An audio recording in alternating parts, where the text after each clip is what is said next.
Shalom Akim. I want to give all praise and glory to Yahweh, Ba'ashem, Yahweh Shai.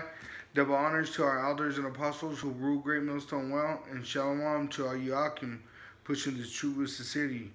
May you brothers endure unto the end. Shalom. I'm getting into this book called Latino Literature, the Norton Anthology of Latino Literature. Okay, this is on page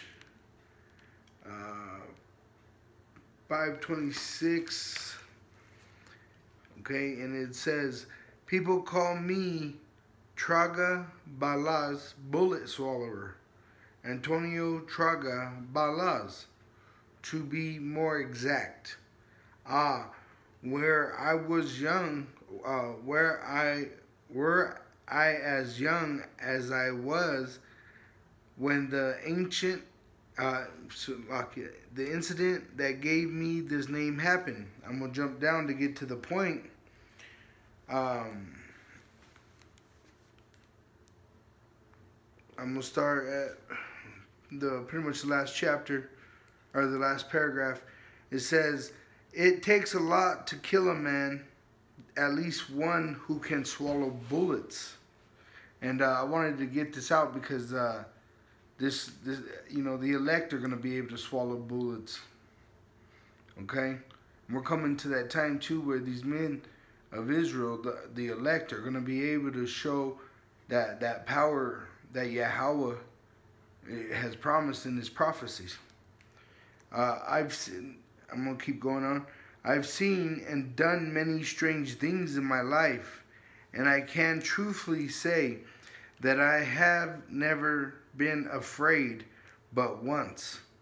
What are bullets and knife thrust to seeing a corpse arise from its coffin?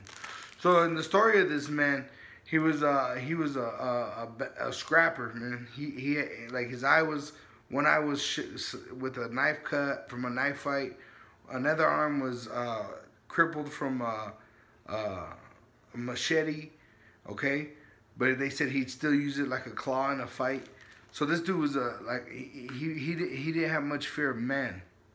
But he's telling you, what's a knife, what's a bullet, what's a gun, to seeing the dead rise right before you from its coffin. Bullets can be dodged, and dagger cuts are harmless unless they hit a vital spot, which is talking about maybe an organ or an artery. But a dead man staring with lifeless open eyes and gaping mouth is enough to make a man tremble in his boots. And I wanted to point this out because in that time, a lot of men say they're brave, but when we're in that Jacob's trouble, a lot of men are going to break. They're going to shake and crumble because they're not, their foundation is not on the rock. Okay, the rock being Yahweh Shai. And it says, and mind you, I am not a coward, never have been. Is there anyone among you who thinks Antonio Traga Balaz is a coward?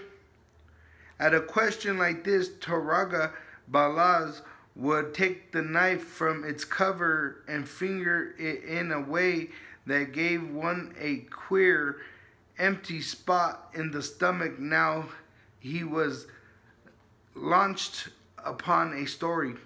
But so he's trying to build up, he's an old man already, but he's trying to talk about a story about a fight that he's having because he's trying to cover up that, he's trying to say, I'm not a coward.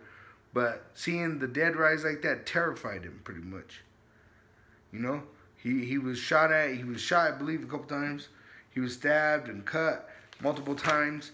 So he didn't have much fear of man, but seeing the power of the Most High, because the only one that can raise the dead from being dead is Yahweh.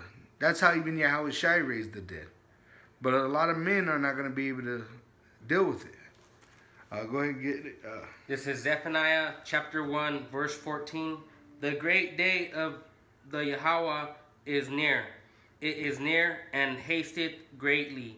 Even the voice of the day of the Lord, the mighty, man shall cry there bitterly.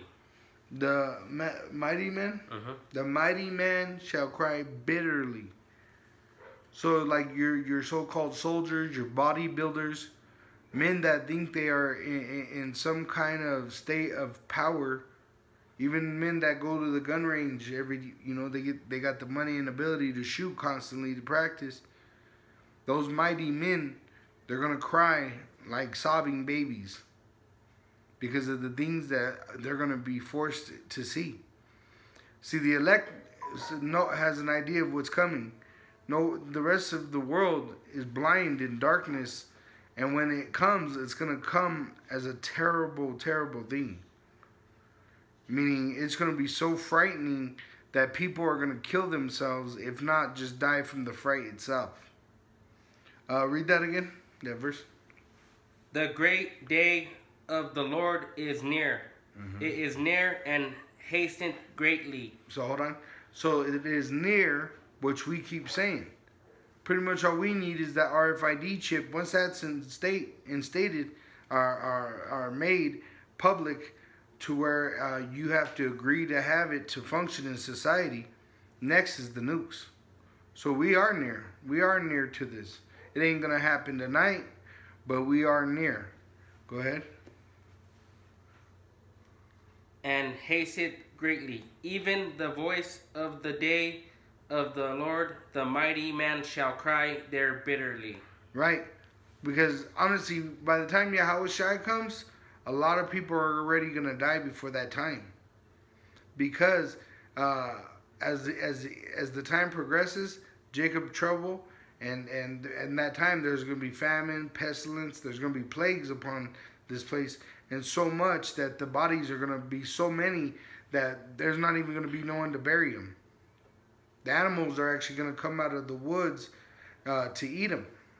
The water is going to be polluted by the dead bodies.